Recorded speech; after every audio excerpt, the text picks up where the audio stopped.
Good morning, my dear students. I hope you all are enjoying your online classes. So to continue it, we are here with another video of class 9 subject science. Good morning students of class 9th। हम पिछली क्लासों में आपके chapter 1 पढ़ रहे थे science book का, जो है मैटर इन आवर सराउंडिंग। हमारे आसपास जितनी भी चीज़ें हैं वो मैटर से बनी हुई हैं, और सराउंडिंग मतलब हमारे आसपास। और ये मैटर जो है वो क्या चीज़ है और उससे मिलकर कैसे कंपाउंड बनता है और उसकी कुछ कैरेक्टरिस्टिक है वो भी हमने स्टडी कर ली थी। मैटर का फिज़िकल नेचर कैसा होता है वो भी हमने देख लिया था, ठीक है। वो और उस 2-3 एक्टिविटी भी आपको बताई थी जिसके ज़रिए हमने सारी चीज़ें समझी थी। अगर वो वीडियो देखना है तो स्किप करके वो पुराना वीडियो देखिए, तभी ये वाला जो है सेक्शन समझ में आएगा। नेक्स्ट अभी उससे आगे बात करेंगे, जहाँ हमने छोड़ा था उसके आगे हमारा आता है 1.3, that is state of matter.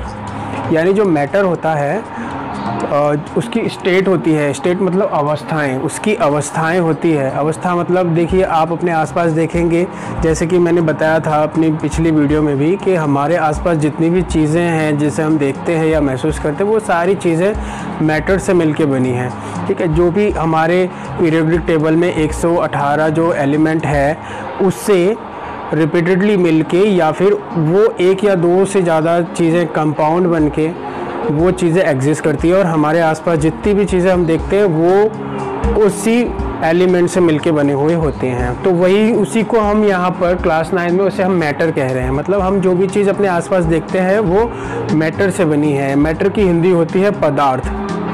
तो सारी चीज़ें पदार्थों से मिलके बनी हैं। जितनी भी चीज़ हम देखते हैं आसपास वो सब चीज़ मैटर से बनी है, ठीक है। अब वो कौन सी चीज़ किस मैटर से बनी है वो डिपेंड करता है कि उस चीज़ की क्या फिज़िकल और केमिकल जो है उसकी केमिस्ट्री है और उसकी बॉन्डिंग है, उसमें कौन कौन से एलिमेंट हैं जो जुड़े हुए हैं साथ में, उस पर वो डिपेंड करता है। यहाँ पर बात करेंगे स्टेट ऑफ मैटर, यानी अलग अलग मैटर की अलग अलग स्टेट होती है।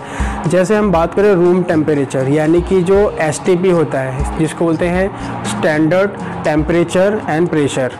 स्टैंडर्ड टेम्परेचर और प्रेशर में, स्टैंडर्ड टेम्परेचर और प्रेशर, तो उसमें जो मैटर, कोई भी मैटर किस स्टेट में एग्जिस्ट करता है उसी को हम डिस्क्राइब करेंगे यहाँ पर, ठीक है। तो यहाँ पर देखिए आपके बुक में हेडिंग नंबर 1.3.1, ये 1.3 था और इसके आगे 1.3.1 द सॉलिड स्टेट। हम अपने आसपास जो सॉलिड चीज़ें देखते हैं, सॉलिड मतलब ठोस, कठोर, जिसको हम पकड़ सकते हैं, ठीक है। आपकी बुक में जो सॉलिड है उसके कैरेक्टरिस्टिक दिए हैं, उसको कैसे पहचानें और उसकी क्या क्या लक्षण होते हैं वो सारी चीज़ दिए हैं पूरा पैराग्राफ में। उसको मैंने समराइज़ करके यहाँ पर लिखा है, इसको अभी हम समझेंगे 1 बाय 1।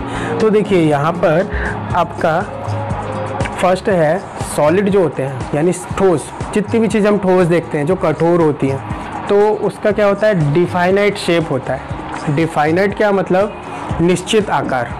डिफाइनाइट मतलब निश्चित और शेप मतलब आकार, उसका निश्चित आकार होता है। जितनी भी शेप चीज़ें हम, जो सॉलिड चीज़ें हम देखते हैं उसका जो शेप होता है वो निश्चित होता है। उसके शेप को जो है वो अपने आप चेंज नहीं होता, ठीक है।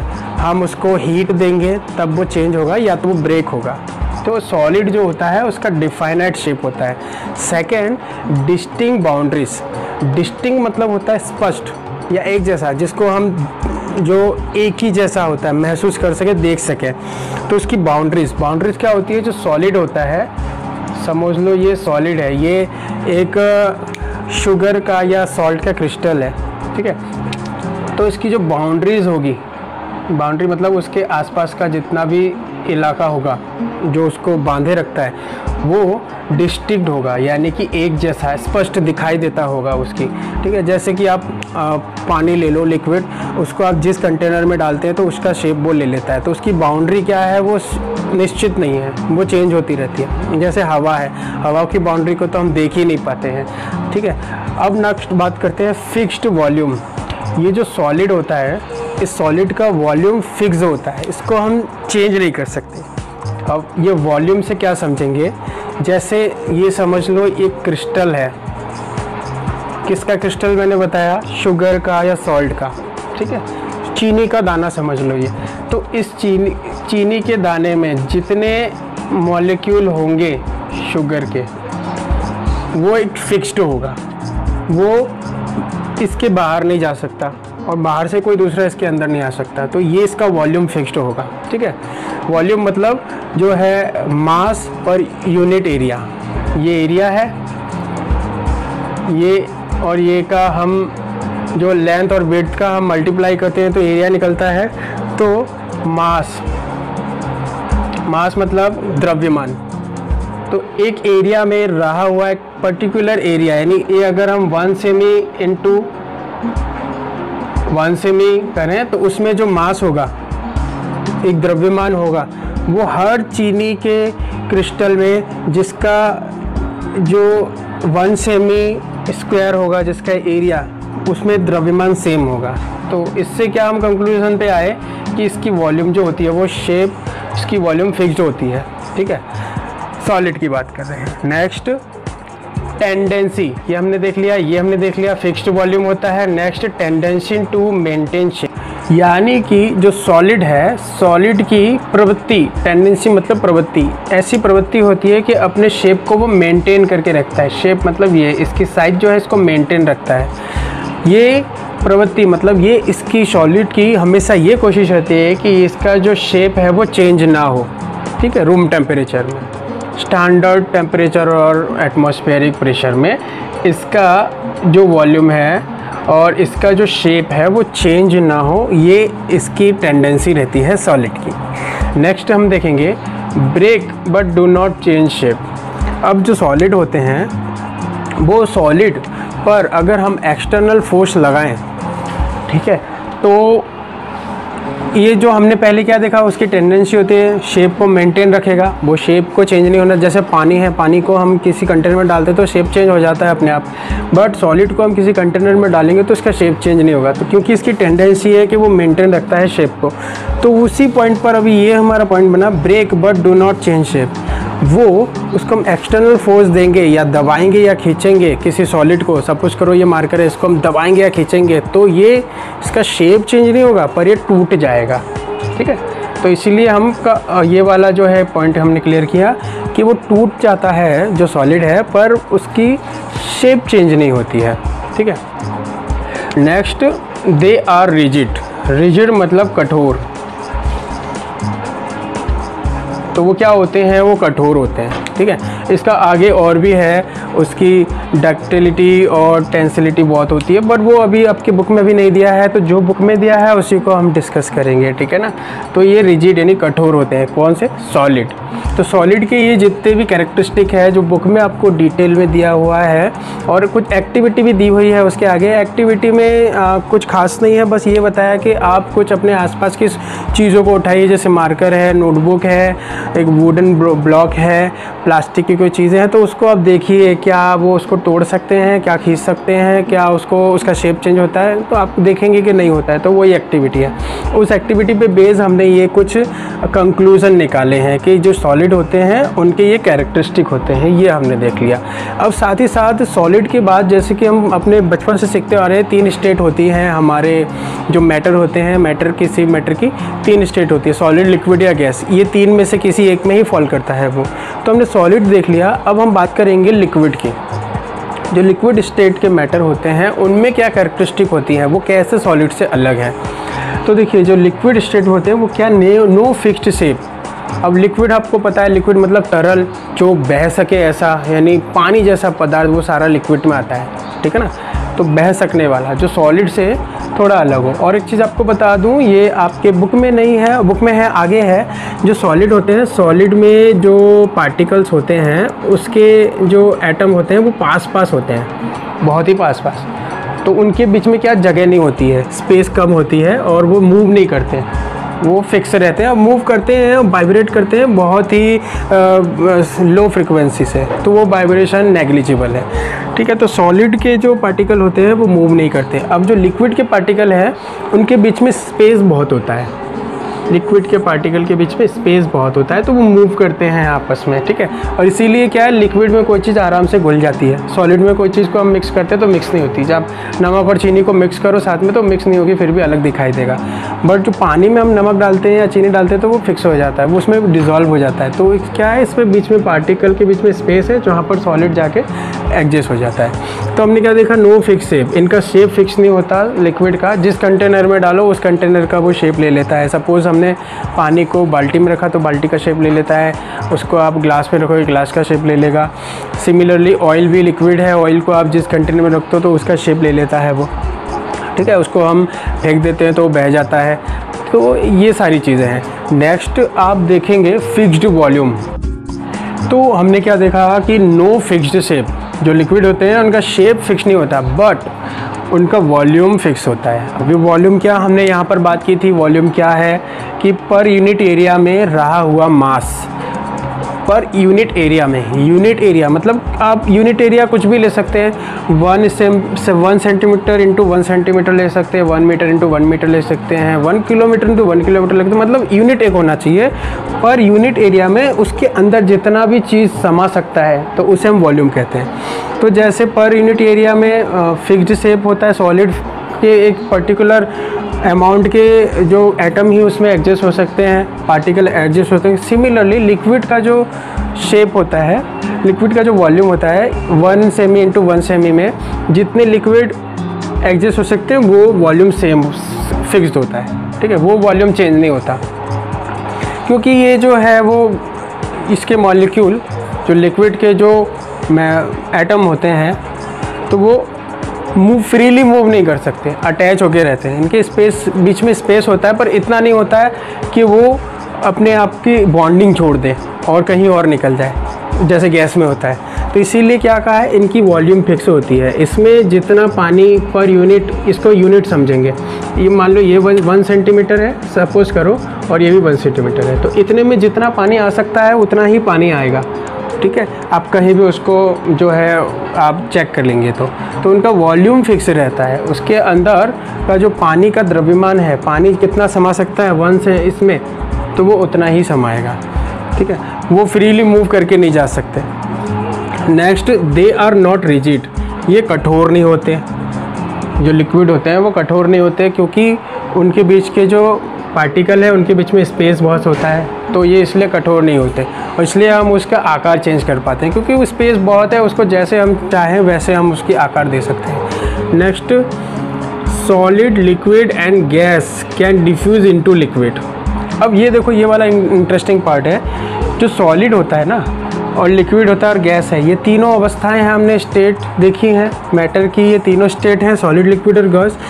अब इंटरेस्टिंग पार्ट ये है, ये तीनों ही डिफ्यूज़ यानी घुल सकता है लिक्विड में, ये तीनों ही लिक्विड में घुल सकता है। लिक्विड की जो है बीच में स्पेस इतना होता है कि वो तीनों चीज़ इसमें घुल सकती है। अब ये कैसे, देखो, जो सॉलिड होता है, जैसे हमने नमक घोला पानी में तो इनके स्पेस के बीच में नमक जाके एडजस्ट हो जाता है, जो हमने इससे प्रीवियस क्लास में देखा था, एक्टिविटी भी की थी। दूसरा, लिक्विड और लिक्विड भी डिज़ोल्व होता है, ठीक है।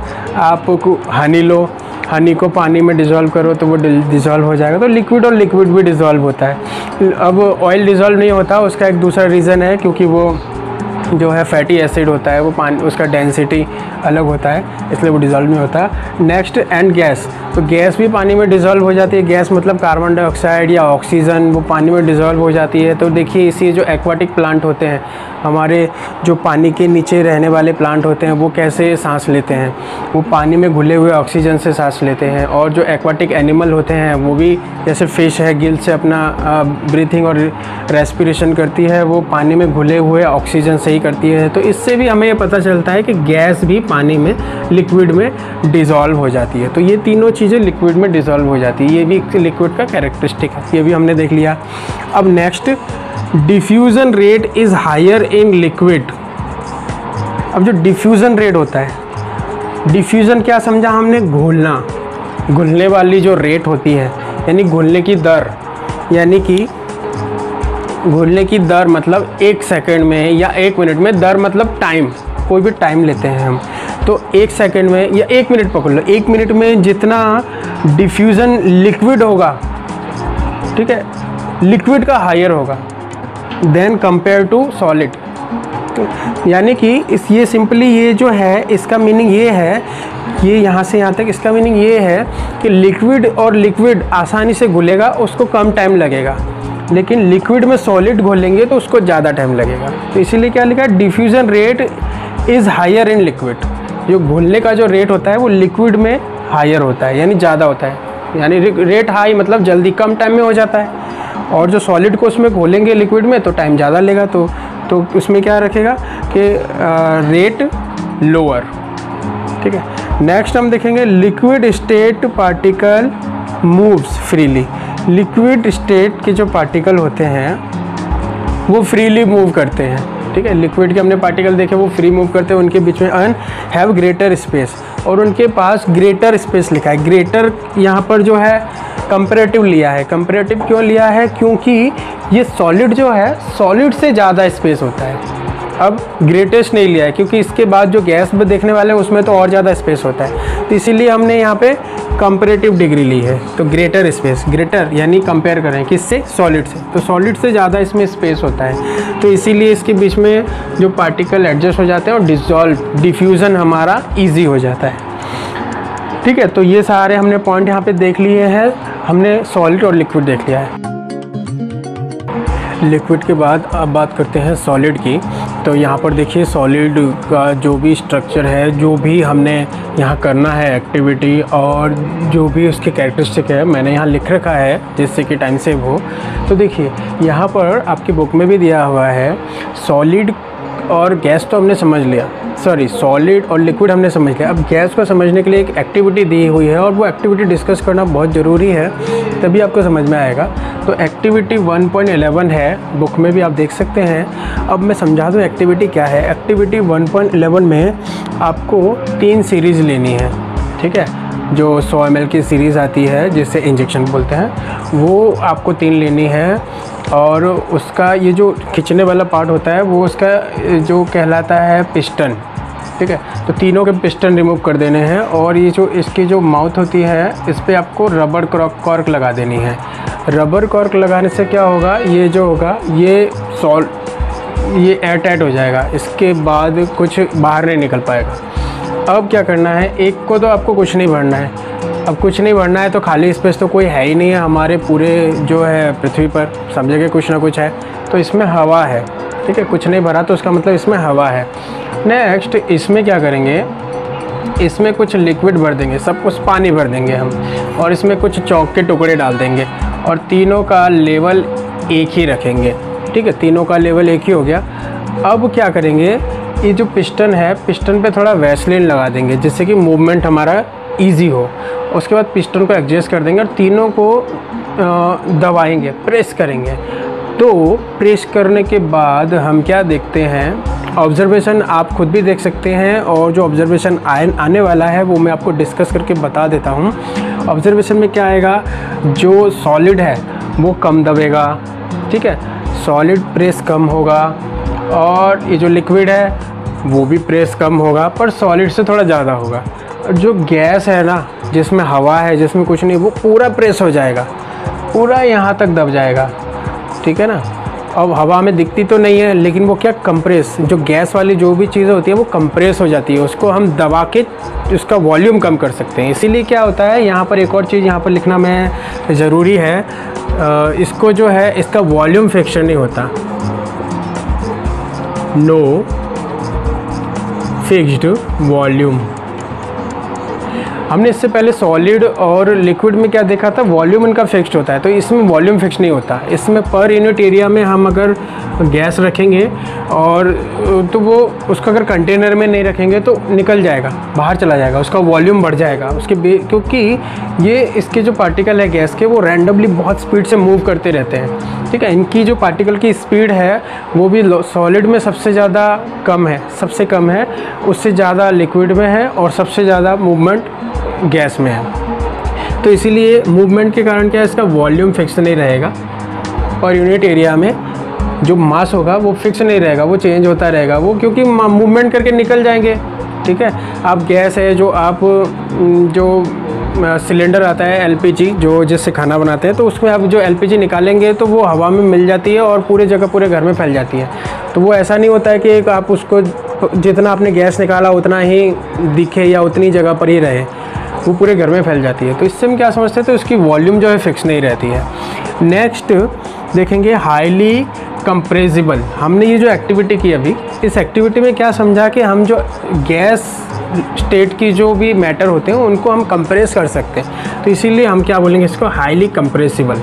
इसको कंप्रेस करना मतलब उसको संकुचित करना, दबाना, तो हम उसको दबा सकते हैं। तो इसी दबाने का, कंप्रेशन का जो इसका कैरेक्टरिस्टिक है, इसका जो इसका फिनोमेनन है, उसी की वजह से हमें एलपीजी और सीएनजी जो गैस है वो बहुत ज़्यादा अमाउंट में गैस हम छोटे से कंटेनर में भर सकते हैं। ठीक है, जो हम एलपीजी आता है आपके घर में एलपीजी गैस, तो उसको वो बहुत सारी गैस होती है, अगर उसको निकालेंगे तो पूरा घर, जो बहुत बड़ा घर हो तो भी भर जाएगा। लेकिन अगर उसको कंप्रेस करके दबा के उसको इसमें भरा जाता है सिलेंडर में। ठीक है, तो एलपीजी है उसको बोलते हैं लिक्विफाइड पेट्रोलियम गैस। लिक्विफाइड क्यों बोला है, वो तो गैस था, लेकिन ये क्या होता है, इसके गैस के जो पार्टिकल है वो उनके बीच में स्पेस बहुत होता है, बहुत ज़्यादा स्पेस होता है। तो इनको जब हम दबाते हैं, अब हम नहीं दबाते इसको, तो आप सोच रहे होंगे हम दबाते हैं, इनको फैक्ट्रियों में और हाईली टेंसाइल मशीनों से इनको दबाया जाता है। ठीक है ना, वो कंप्रेस का एक अलग उनका प्रोसीजर है। तो उससे जब इसको दबाया जाता है तब ये क्या होता है, इसके मॉलिक्यूल पास आ जाते हैं, पास आने से लिक्विड बन जाता है। ठीक है, जो गैस का सिलेंडर है उसको आप ऐसे हिला के देखेंगे तो अंदर लिक्विड जैसा ऐसे हिलता हुआ दिखाई देगा। तो इसका मतलब क्या है, उसको जब प्रेशराइज करा तो वो लिक्विड बन जाता है। इसीलिए इसको बोलते हैं एलपीजी, लिक्विफाइड यानी लिक्विड कर दिया पेट्रोलियम गैस। पेट्रोलियम इसलिए बोलते हैं, वो जो है जो ज़मीन के नीचे से निकलती है ये गैस। ठीक है, तो इसीलिए इसको लिक्विफाइड पेट्रोलियम गैस बोलते हैं, जो एलपीजी घर में यूज़ होता है खाना बनाने के लिए। नेक्स्ट है सीएनजी। सीएनजी क्या होता है, कंप्रेस्ड नेचुरल गैस। कंप्रेस मतलब उसको दबाया, संकुचित किया, यही वाला कंप्रेस करा। नेचुरल गैस, एक नेचुरल गैस है, उसको, वो भी ज़मीन के नीचे से ही निकलती है, तो उसको कंप्रेस किया और सिलेंडर में भरा, तो वो सीएनजी बन गया, जो व्हीकल्स में यूज़ होते हैं, हैवी, वो ऑटो रिक्शा और बस, ये सब में जो सीएनजी यूज़ होता है एज अ फ्यूल। ठीक है, इसका जो एक बेनिफिट है, इससे पॉल्यूशन नहीं होता है, इसका कंप्लीट कंबशन होता है और कार्बन का कोई भी अनबर्न कोई पार्टिकल नहीं रह जाता। तो ये इसका एक जो है एडवांटेज है। ठीक है, तो ये हमने देख लिया हाईली कंप्रेसिबल होते हैं कौन, गैस हाईली कंप्रेसिबल होते हैं। अब थर्ड है हाई स्पीड ऑफ पार्टिकल। ये जो पार्टिकल होते हैं गैस के, ये जो अलग अलग होता है, इनमें बीच में स्पेस बहुत होता है, लेकिन स्पेस होने के साथ साथ इसके पार्टिकल हाई स्पीड से मूव करते रहते हैं। ठीक है, वाइब्रेशन जो हमने बताई थी, वाइब्रेशन का रेट जो सॉलिड में सबसे कम होता है, लिक्विड में उससे ज़्यादा, और जो गैस होगा उसमें जो पार्टिकल है वो मूव करते हैं वो बहुत ज़्यादा स्पीड से करते हैं। तो इसीलिए क्या होता है, हम आपके बुक में भी एग्जांपल दिए हुए हैं, खाना अगर किचन में भी बन रहा होता है तो खुशबू हम तक आ जाती है। एरोमा लिखा है, एरोमा मतलब उसकी सुगंध, तो जो सुगंध है हम तक पहुंच जाती है। क्यों? क्योंकि जो स्पीड है गैस की वो बहुत ज़्यादा होती है। गैस लीक हो रही हो एलपीजी घर पे, तो हमें दूर से बैठे पता चल जाता है कि गैस लीक हो रही है, क्योंकि इसकी स्पीड बहुत ज़्यादा होती है। वो हाई स्पीड से पार्टिकल उसके मूव करते हुए रहते हैं। घर में अगरबत्ती जलाओ तो हमें पूरे घर महका देता है। क्यों? क्योंकि उसके पार्टिकल बहुत स्पीड से मूव कर रहे होते हैं। अब नेक्स्ट हम देखेंगे डिफ्यूज़न रेट इज़ हाई। तो जो गैस नेचर के जो स्टेट के जो मैटर होते हैं उसका डिफ्यूज़न क्या, घुलने वाली जो उसकी टेंडेंसी होती है वो रेट हाई होती है। गैस तुरंत घुल जाता है। इसीलिए क्या होता है, तुरंत गैस लीक होते ही हमें तुरंत पता चल जाता है। गैस फटाक से जाके ऑक्सीजन में घुल जाती है तो हमें तुरंत पता चल जाता है। तो उस जगह इसकी डिफ्यूज़न रेट हाई होती है compare to liquid and solid में सबसे कम जो डिफ्यूज़न रेट, उसके बाद लिक्विड में उससे ज़्यादा और गैस में सबसे ज़्यादा है हाई। नेक्स्ट है particle moves randomly in high speed. जो गैस के पार्टिकल है वो रैंडम मतलब कहीं भी, वो एक डायरेक्शन में मूव नहीं करते।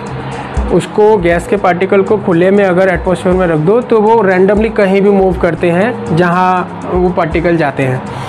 तो और हाई स्पीड से, बहुत ही स्पीड से मूव करते हैं, ठीक है। उसके बाद है एग्जर्ट प्रेशर। अब हमने क्या देखा कि ये जो गैस स्टेट के जो पार्टिकल्स होते हैं, स्टेट के मैटर होते हैं, उनको क्या होता है, हम दबा के उनका साइज़ छोटा कर सकते हैं, ठीक है।